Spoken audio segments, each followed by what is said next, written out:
Qui est Meir Masri?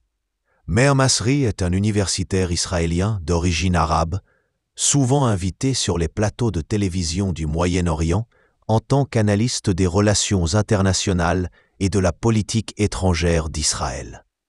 Polyglotte et habitué aux plateaux arabophones, il est connu pour ses positions pro-israéliennes assumées et ses analyses qui vont souvent à contre-courant des narratifs dominants dans le monde arabe.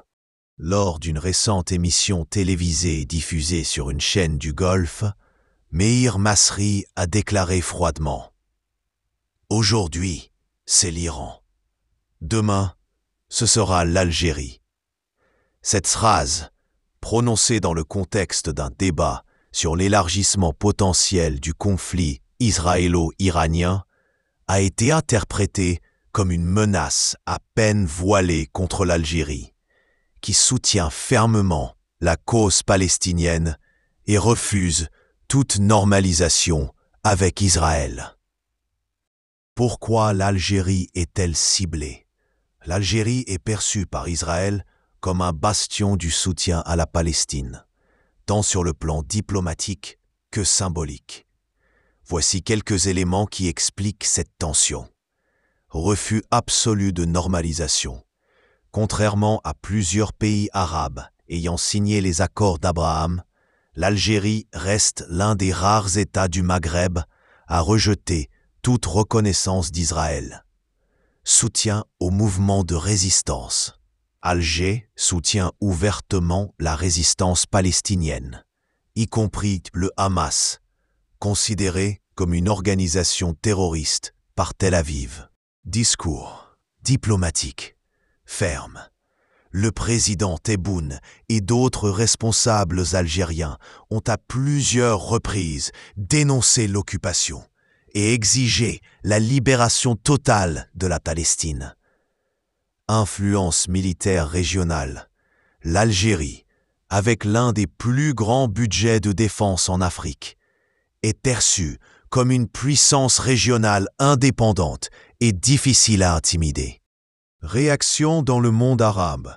La déclaration de Meir Masri a provoqué une vague d'indignation sur les réseaux sociaux et dans les cercles politiques.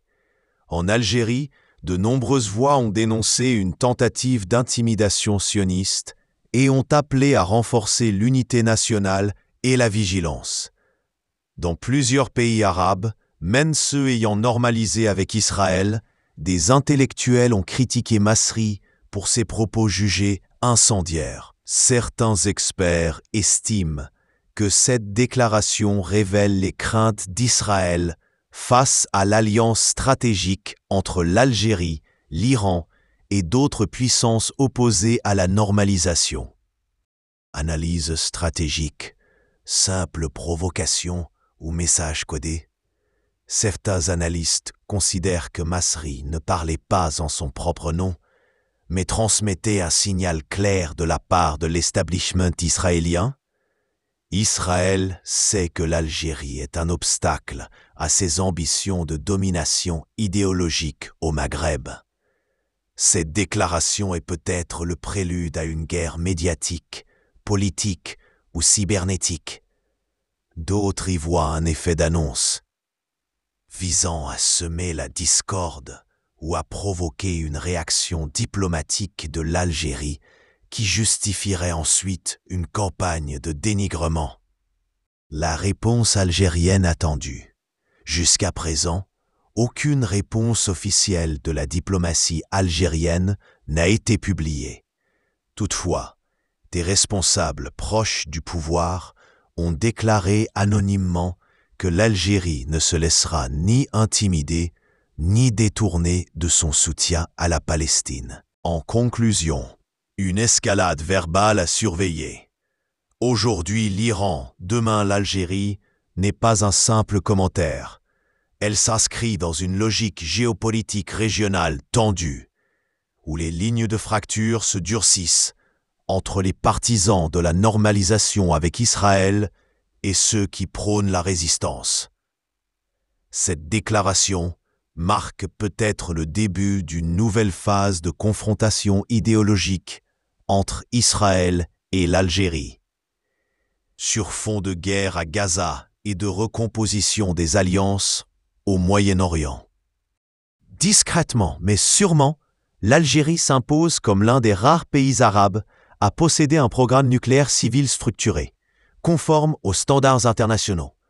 Avec 2 réacteurs de recherche opérationnels, une législation nucléaire robuste et d'importantes réserves d'uranium, le pays se distingue dans un paysage régional longtemps marqué par des projets avortés ou abandonnés. À l'instar de l'Égypte, du Liban et de l'Irak, l'Algérie a exploré la voie nucléaire dès les années 1980, mais en privilégiant une approche strictement civile. En 1983, un accord de coopération avec la Chine a permis la construction du réacteur Es-Salam à Ain Oussara, 15 MW, mis en service en 1993. Un second réacteur plus modeste, à Draria, est également utilisé à des fins de formation et de recherche. Contrairement à d'autres pays de la région, l'Algérie n'a jamais été au cœur de soupçons de dérive militaire.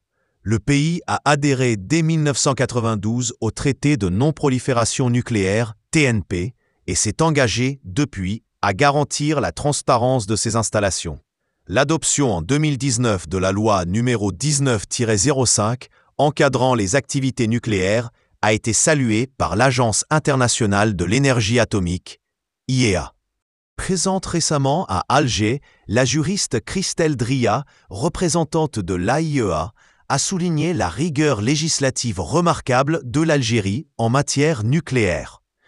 Lors d'un atelier national consacré au droit nucléaire, elle a insisté sur l'importance d'un cadre juridique robuste pour garantir une utilisation pacifique des technologies atomiques. L'AIEA a d'ailleurs choisi Alger pour abriter en 2025 un cours avancé de droit nucléaire en langue française, un fait inédit qui témoigne de la crédibilité acquise par le pays dans ce domaine sensible. Sur le plan des ressources, l'Algérie figure parmi les pays les mieux dotés en uranium dans la région MENA. Avec environ 29 000 tonnes de réserves situées principalement dans le massif du Hogar, le pays occupe le 3e rang régional après l'Arabie saoudite et l'Égypte. Toutefois, un moratoire sur leur exploitation est en vigueur depuis 2012 pour des raisons stratégiques et environnementales. La mise en valeur de ce potentiel se heurte à plusieurs défis.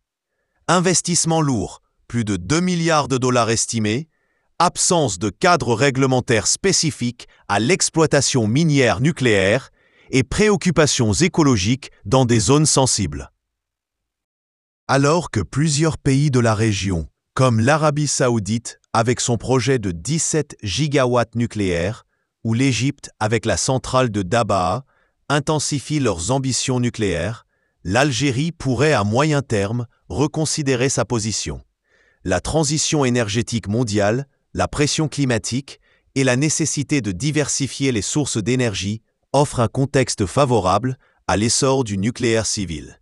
Des partenariats technologiques avec la Chine ou la Russie, déjà actifs dans le secteur, pourraient accélérer ce virage stratégique si le pays décide d'activer cette option.